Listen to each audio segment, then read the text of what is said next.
today. Well, joining us live from York is Dr. Hannah Thomas, Special Collections and Research Manager at the Bar Convent in York, the oldest living convent in the UK. Close links to Mary. What a fascinating woman, so ahead of her time.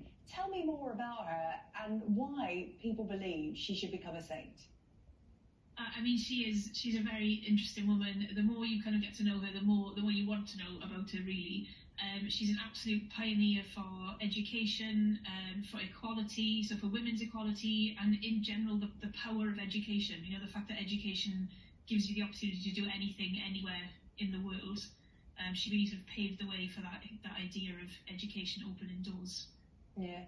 When you think about saints, they really were the first role models. It's the ancient world's version of, role models. But to be a saint, you literally need a miracle. Where does that come in as part of this campaign and this story?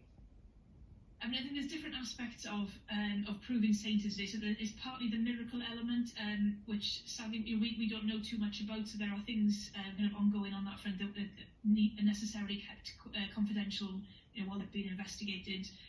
So the other element of it is proving, relevance to today's society. So it's not just a woman from Yorkshire 400 years ago. She's a woman who changed things, who is relevant to today, who talks about values that we can identify with, and who people should know about. So it's not just about that well-known bit of it, it's the other side of it as well, the idea that it's something of relevance to today's society and something worth celebrating. Yeah, give us an idea of the battle she faced, the obstacles she had to overcome, because, when you look at countries like Afghanistan, Iran and India, those still very much relevant today for women and girls. Yeah, and the followers of her order are still changing, education. So there's been recent legislation in South Sudan that her sisters have actually influenced her order that's working there currently to provide education for young girls. So for Mary Ward herself, this is at a time where philosophers are debating if women even have souls or not.